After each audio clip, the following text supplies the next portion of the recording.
संख्या पद्धति है, यानी नंबर सिस्टम का पार्ट आता है।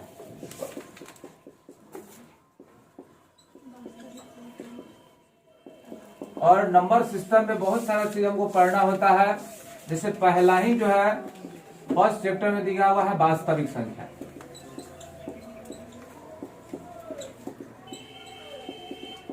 जिसको हम लोग क्या कहते हैं, रियल नंबर। देखिए संख्या में भी सबसे बड़ा संख्या यही है। इसके नीचे ही जितना संख्या आता है वो आता है।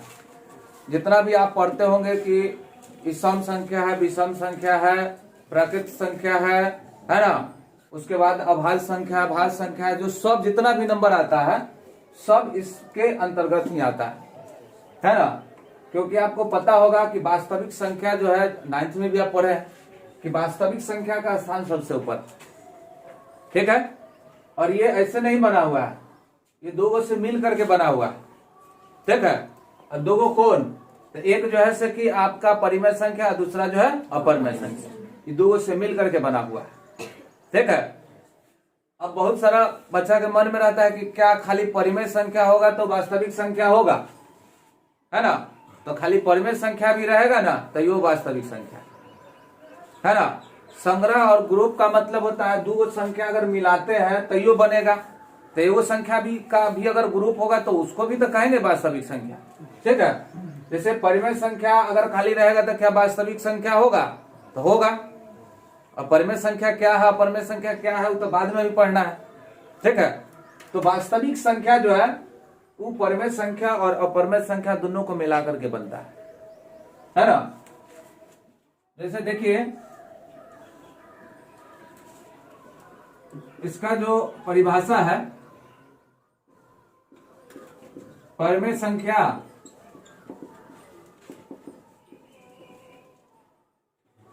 या लिख सकते हैं अपरिमेय संख्या के संग्रह को वास्तविक संख्या कहते हैं।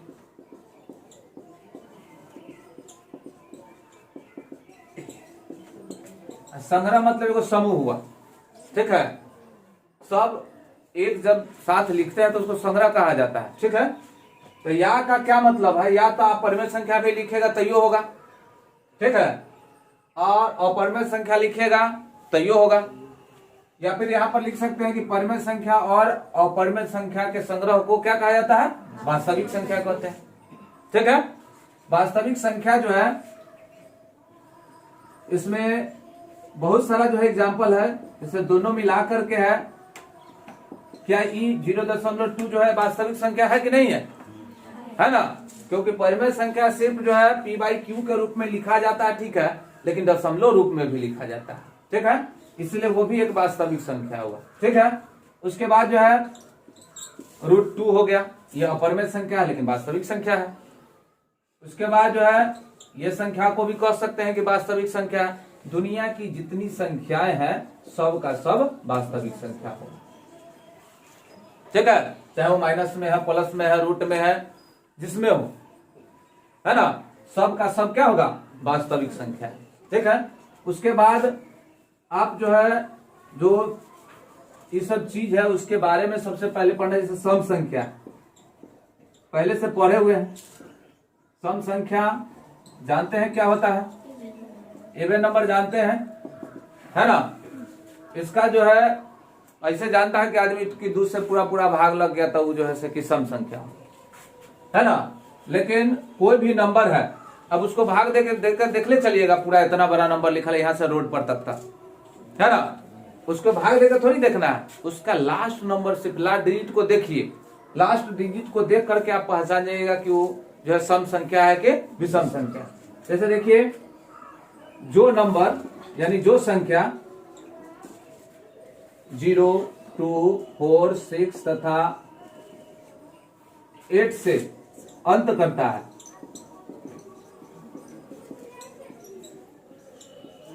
वह जो है सम संख्या है, ठीक है। अब इतना बड़ा को डिवाइड दे करके देखना तो बड़ा मुश्किल है, ठीक है, तो उसको लास्ट वाला डिजिट देख लीजिए, है ना, जो संख्या इंड करेगा 0 से 2 से 4 से 6 से या 8 से, उस सब का सब जो है कि सम संख्या हो। ठीक है, जब हम लोग सेट पढ़ते हैं, सेट जैसे क्लास 11th में पढ़ना है सेट, पहला चैप्टर का नाम, तो हम उसको ना जैसे संग्रह ये लिखने का क्या मतलब था, संग्रह का मतलब होता है एगो ग्रुप में किसी चीज को लिखना। ठीक है, तो जब नेचुरल नंबर इवन नंबर का ग्रुप है तो उसको हम लोग जो है कि ऐसे ब्रेसेस में लिखते हैं, ब्रैकेट जिसको कहा जाता है। ठीक है, तो ये शुरू जो है कि कहां से होगा, सम संख्या है तो 2 4 6 8 10 12, इसका कोई जो है कि लिमिटेशन नहीं कि कहा जाएगा, ये इन्फिनिटी का साइन। ठीक है, और हमेशा सेट जब लिखा जाता है ना सेट, तो उसको जो है कि यही जो है मिडिल ब्रेसेस में लिखा जाता है, ब्रैकेट का प्लुरल जो है ब्रेसेस हुआ तो उसी में जो है कि उसको लिखा जाता है ना। तो ये जो है एक तरह से संग्रह हुआ, ग्रुप हुआ, कलेक्शन हुआ जो है सम संख्या। ठीक है, अब जो है आगे जो है विषम संख्या है। विषम संख्या को कहते हैं ऑड नंबर। ठीक है, अब एगो तो संख्या नहीं है, बहुत सारे संख्या है तो संख्या भी लिख दीजिए। ठीक है, अब यहां ऑड नंबर जो है, जो नंबर या जो संख्या 1 3 5 7 9 है ना से अंत करता है, और 9 से अंत करता है,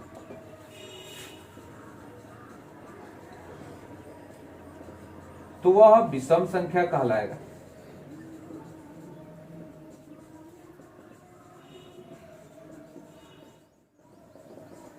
ठीक है, अब इसका जो है एग्जाम्पल देना है, अब जानते हैं कि 1 3 5 7 डॉट डॉट डॉट, इसका भी कोई अंत नहीं। ठीक है, इसलिए हम इन्फिनिटी तक लिख देते हैं। अभी बहुत ज्यादा लिखने का डॉट डॉट कोई जरूरी ना है, 3 को आदमी जो है कि दे देता है डॉट, वो इसी का मतलब होता है। यहाँ तो जो है पूरा लिखले चल जा रहा है, यहाँ से लेकर के यहाँ तक लिखा dot dot dot dot dot, है ना, सब डॉट डॉट डॉट, इसी में डॉट हो गया, है ना। जब भी हम लोग जब इस ग्रुप में लिखते हैं तो उसको ज्यादा लिखने का जरूरत नहीं है ना, 3 को लिख दिए, डॉट डॉट हो गया सब। चलिए ठीक है, इसको लिखिए तेजी में।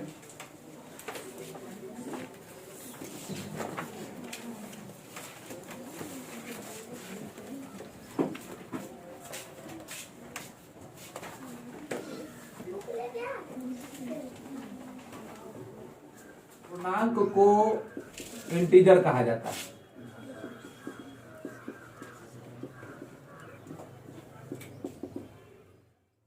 ठीक है, ये इंटीजर क्या है, तो जितना भी जो है ऋणात्मक संख्या है यानी निगेटिव नंबर है, और जितना भी पॉजिटिव नंबर है, और सब के साथ अगर शून्य को शामिल कर लेंगे, है ना, जितना भी निगेटिव नंबर का मतलब है कि जो निगेटिव में माइनस में लिखते हैं, ठीक है, वो निगेटिव नंबर, पॉजिटिव नंबर और बीच में जो है 0 है ना, सबको एक साथ जो है पूर्णांक संख्या कहते हैं। ठीक है, यानी ऋणात्मक संख्या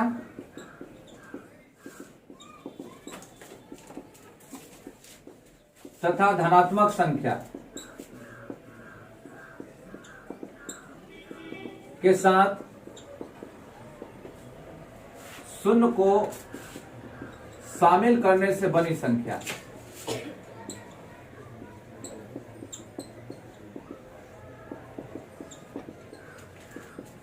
पूर्णांक संख्या है, चाहे पूर्णांक संख्या कहलाता है। ठीक है, जितना भी ऋणात्मक संख्या है उसके बाद धनात्मक संख्या है, और उसके साथ साथ 0 को भी हम शामिल करेंगे तो वो सब जो संख्या बनेगा वो सब क्या कहलाएगा, पूर्णांक संख्या।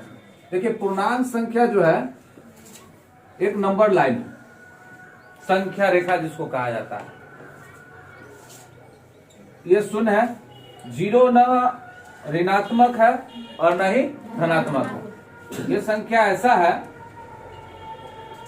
कि न ऋणात्मक है और न धनात्मक है। अब भाग के क्रम में जो है सके आदमी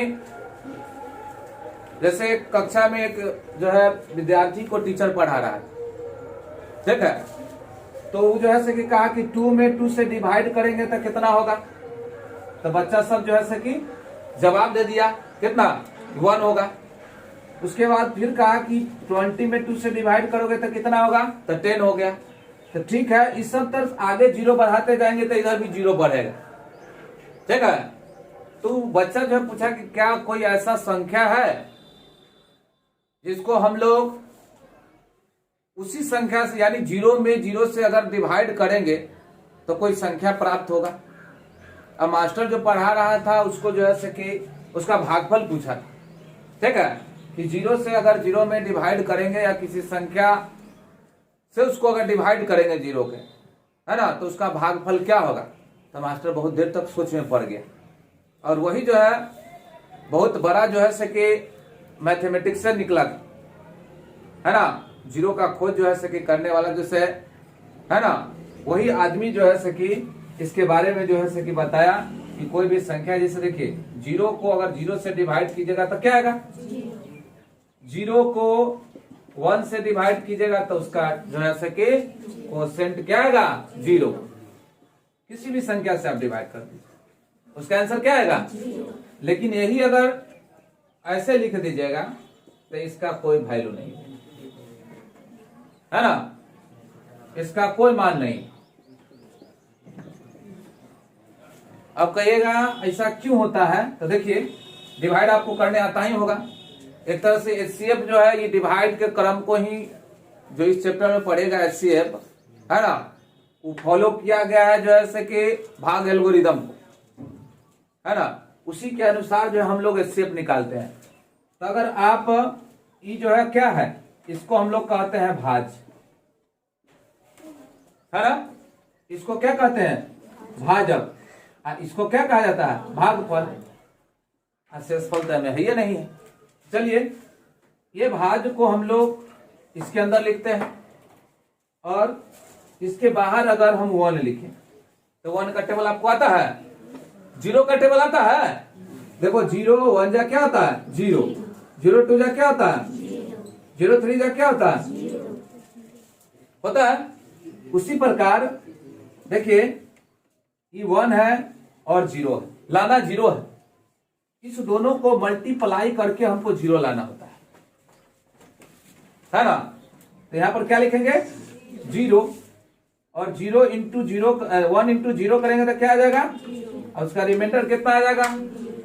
यानी इस संख्या से पॉसिबल है कि वो डिवाइड किया जा सकता है ना। कभी भी यहाँ नंबर लिख दीजिएगा, यहाँ 0 लिखेगा तो 0 टाइम में वो लग जाएगा, है ना। उसका कोसेंट जो है यानी उसको कहते हैं भागफल, वो कितना आ जाएगा 0 आ जाएगा, ठीक है। इसी का अपोजिट नंबर अगर लिखेंगे, आप ही बताइए 0 के टेबल में 2 है कहीं, 0 के टेबल में 2 है, तो इसीलिए ये डिवाइड पॉसिबल नहीं होता है। 1 के टेबल में 0 आ सकता है, उसको अगर 0 से मल्टीप्लाई कर देंगे तो, लेकिन 0 के टेबल में 2 नहीं है। देखिए 0 के टेबल हम लिख रहे हैं, कहीं आपको 2 नजर आता है, ये सब टाइम्स है उसका, कि 1 टाइम में पढ़ेंगे तो यो 0 आएगा, 2 टाइम में पढ़ेंगे तो यो 0 आएगा। इसलिए 0 को किसी भी नंबर से जो है कि भाग देना पॉसिबल नहीं, ठीक है। किसी नंबर से 0 को भाग देना पॉसिबल है, लेकिन किसी भी जो है कि 0 से किसी भी नंबर को भाग देना पॉसिबल नहीं है, इसलिए हम इसको अपरिभाषित लिखते हैं। इस साइन जो है अपरिभाषित का है, इन्फिनिटी का है, इनफाइनाइट का होता है ना, जो समझिए। लेकिन यह अपरिभाषित है, इसको हम लोग परिभाषित नहीं कर सकते, ठीक है। लेकिन इस सब का जो है कि वैल्यू 0 0 आएगा। अब लड़का क्या देखता है, ऐसा वाला क्वेश्चन आया तैयो वैल्यू 0, ऐसा वाला आया तैयो 0, है ना। दोनों कंडीशन में भाई बन जाता है, केकर भाई, ओकरे भाई, समझते है ना। दोनों पटेल से ब्राइड ग्रूम एंड, ठीक है। तो दोनों तरफ से नहीं, इधर अगर 0 देखिए, यानी इधर 0 का मतलब क्या है, डिनोमिनेटर 0 नहीं होना चाहिए, है ना। ऊपर ऐसे लिख सकते हैं इसका आंसर 0 होगा, लेकिन इसका कोई आंसर नहीं, ठीक है। अब बार बार ई परीक्षा में पूछता है ना, लिख देगा जो है कि इतना बाई जोड़ा, तो 10th में पूछता है, ये लिख देगा ऑब्जेक्टिव में, दे देगा 2 0 अपरिभाषित, है ना, इनमें से सभी। और लड़का लग कि इनमें से तो सभी है भाई, सर जी 0 भी लिखे हुए थे, 2 भी लिखे हुए थे, और उसके बाद ऐसा को साइन एक बार देखे थे लिखा, साइन याद नहीं है, तो कल के ऐसा के उल्टा 8 लिखे हुए थे सर जी, है ना, तो कहा कि इनमें से सभी, लेकिन इनमें से सभी नहीं है, ये क्या है, अपरिभाषित है। ये थोड़ा सा ना क्या होता है कि 8 जो टाइप का जो लिखा जाता है उल्टा, ये थोड़ा सा छोटा होता है, ये वाला थोड़ा सा बड़ा होता है, ठीक है। ये ना कि 8 जैसे लिखता है वैसे ये लिख दिया, ये थोड़ा सा एगो छोटा होता है, एगो बड़ा होता है, ठीक है। चलिए, तब भाग का रूल भी आप सीख गए यहाँ पर, कैसे जो है कि डिवाइड करेंगे तो 0 आता है। अब जो है जो पूर्णांक संख्या है, जो बार बार इस चैप्टर में या एक्सरसाइज में जो है कि आपको बताया गया है, लिखा रहेगा धन पूर्णांक संख्या, है ना, ऋण पूर्णांक संख्या, सबसे ज्यादा जो है पूर्णांक पर जोर दिया गया है इसमें। अब धन को समझ जाता है वो जो है कि पैसा वाला धन, है ना, घन लिखा हुआ वहां पर, धनात्मक ऋणात्मक, ठीक है। तो धनात्मक जो है, घनात्मक की धनात्मक है, धनात्मक, धनात्मक का मतलब होता है प्लस, और ऋणात्मक का क्या मतलब होता है, भैया जी बोलिएगा। ठंडा आपको कम लग रहा है, आप तो टी शर्ट में घूम रहे हैं, अब तो कहीं हैट भी लेकर के घूमिए, ठीक है। जिम देखिए ये क्या है, यहीं से जो है सब संख्या जेकरा जने जाना है वो चल जाएगा, ठीक है। जेकरा घन मतलब धनात्मक में जा ले है, वो अपना जो है कि किधर चल जाएगा, दाहिने तरफ, और जेकरा ऋणात्मक में आना है वो किधर चलाएगा, बाएं तरफ, तो इधर माइनस में आएगा, ठीक है। ये जो है माइनस इन्फिनिटी तक आएगा, इधर भी, इधर भी जो है कि लिखेगा तो आपको जो है प्लस, अब प्लस का साइन देना उचित नहीं है ना, वो आप जो है क्लास 6 में नहीं पढ़ेंगे, प्लस प्लस प्लस, अब समझिए कि नहीं पूछा तो इसका मतलब क्या है, मुझे दिक्कत हो रहा है, आ जाइएगा आगे, मतलब भाई फायदा। चलिए देखिए, अब यहां से क्या है कि सबसे छोटा जो है कि इधर आइए, पहले जैसे जैसे आप दाहिने तरफ बढ़िएगा वैसे वैसे नंबर जो है बड़ा होते चला जाएगा, ठीक है। कहीं से भी यहां से अगर आपको यहां पर आ गए हैं तो यही बड़ा है क्लास, क्योंकि आप बढ़ रहे हैं दाहिने तरफ, है ना। यहां से यहां भी चलाइएगा तो यही बड़ा हो गया क्लास से, इससे भी बड़ा हो गया, जैसे जैसे आगे बढ़ते जाइएगा सब बड़ा होते चला जाएगा। अब आज जो हम पढ़ा दिए ना, कल उसको ऐसे ऐसे बंद करके ताखा के ऊपर रख दीजिएगा, आप फिर कल आ जाइएगा, फिर हम पूछेंगे कि बउआ -0 बड़ा मतलब माइनस बड़ा 1 की 0, तो आपको लगेगा कि अरे 0 तो बहुत छोटा ना है, वो -1 ना बड़ा हो जाएगा, कौन होगा, 0। दाहिने तरफ जाओ, ठीक है। तो देखिए, अब अभी तक जो है कोई भी बड़ा संख्या ऐसे तक ज्ञात नहीं हुआ है ना, क्योंकि नंबर इतना बड़ा ना है, हम लोग पढ़ते चल जाते हैं, इकाई दहाई सैकड़ा हजार 10,000, उसके बाद जो है लाख, 10 लाख, करोड़, 10 करोड़, अरब, 10 अरब, अगर पढ़ते हैं नील, उसके बाद 10 नील, उसके बाद होता है पद्म, उसके बाद होता है 10 पद्म, उसके बाद संघ 10 संघ, उसके बाद महासंघ, ठीक है। तो इंटरनेशनल सिस्टम में फिर अलग अलग होगा। उसी प्रकार देखिए, तो इतना ना बड़ा संख्या है कि आप यही देखिए 0 से लेकर के 9 तक में सारा संख्या लिखाता है ना, 0 से लेकर 9 तक में ही संख्या जितना लिखना है उतना उसको हम लिख लेते हैं, लेकिन अभी तक जो है बड़ा संख्या पता नहीं चला है ना, बड़ा संख्या पता नहीं चला है, लेकिन बड़ा जो है ऋणात्मक संख्या पता चल गया। सबसे बड़ा ऋणात्मक संख्या क्या है, -1, ये सबसे बड़ा है, लेकिन इसका छोटा पता नहीं है, किसी किसी भी चीज का छोटा भी पता नहीं है ना। कि जो है कि शुरुआत कहां से हुआ आज तक पता नहीं, लेकिन सबसे बड़ा पता चल गया। आए जो है कि सबसे छोटा ऋणात्मक संख्या पता नहीं है, लेकिन सबसे बड़ा ऋणात्मक संख्या पता है। कितना है? -1।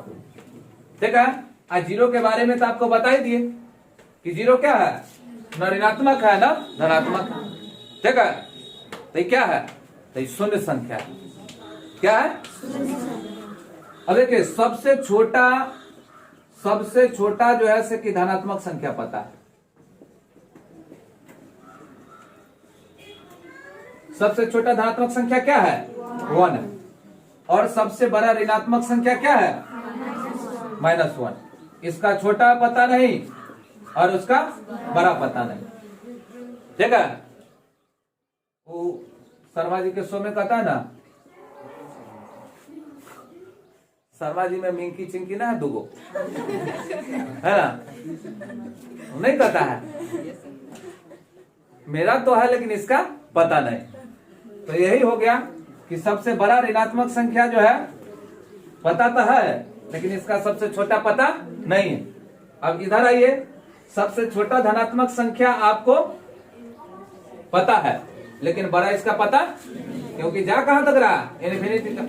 यहां से लेकर के भारत के एगो छोर से शुरू कीजिएगा तो कन्याकुमारी तक पहुंच जाइएगा। ठीक है। एक के बार जम्मू कश्मीर से चलिए और कन्याकुमारी तक जाकर गिर जाइए। ठीक है। उसके बाद जो है समुद्र। ठीक है। पृथ्वी क्या है? गोल है। तो इसको जो है आप समझ गए होंगे कि पूर्णांक संख्या क्या होता है। ऋणात्मक संख्या तथा धनात्मक संख्या के साथ शून्य को शामिल करने से जो संख्या बनता है वही क्या है? पूर्णांक संख्या। और पूर्णांक संख्या का कोई अंत और शुरुआत भी नहीं। ठीक है। जैसे सबसे छोटा धनात्मक संख्या का शुरुआत सही है कि आपको पता है, अंत इसका पता नहीं है। ठीक है। इसका जो है सबसे बड़ा संख्या ऋणात्मक पता है, लेकिन छोटा संख्या इसका पता नहीं, है ना? अब इस तरह से इसको उतारिए, फिर आगे हम देखते हैं।